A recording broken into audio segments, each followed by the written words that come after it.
Dobrodošao na mojem kanalu, moje ime je Valentino Cardinale, vlasnik sam Tehnopraha i danas prezentiram Glossmetar MG268 F-2.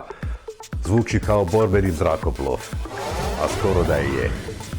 Zamolit ću te da jednostavnim klikom na zvono besplatno se aboniraš, tako da ne propustiš koji budući video zapis i na taj način doprinosiš i pomažeš rastu i razvoju ovom mojem kanalu.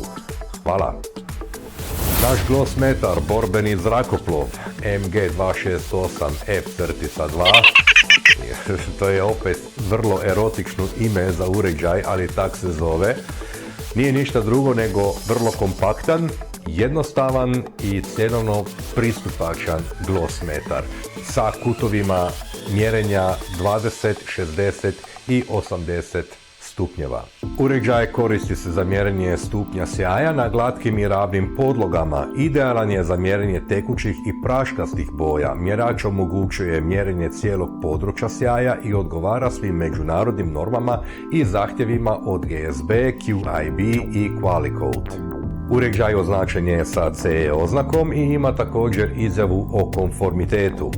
Ovaj borbeni zrakoplov raspolaže sa bazom koja ima integrirani kalibracijski standard i jedan dodatni vanjski radni standard. Prilikom uključenja uređaja isti vrši samostalnu i automatski kontrolu kalibracije za vrijeme kada je odložen u samoj bazi.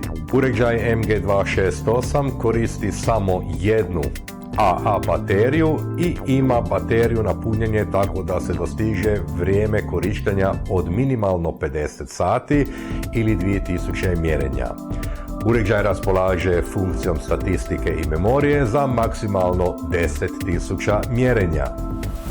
Dođemo do najvažnijeg dijela, a to je sami sadržaj isporuke. Uređaj dolazi znači sa svojom bazom koja je integrirana, krpica za čišćenje leće, ima kabel za prijenos podataka sa USB adapterom, software, ovaj data operator koji je na engleskom jeziku i jedna baterica tipa AA, certifikat kalibracije, upute za korištenje i torba za transport.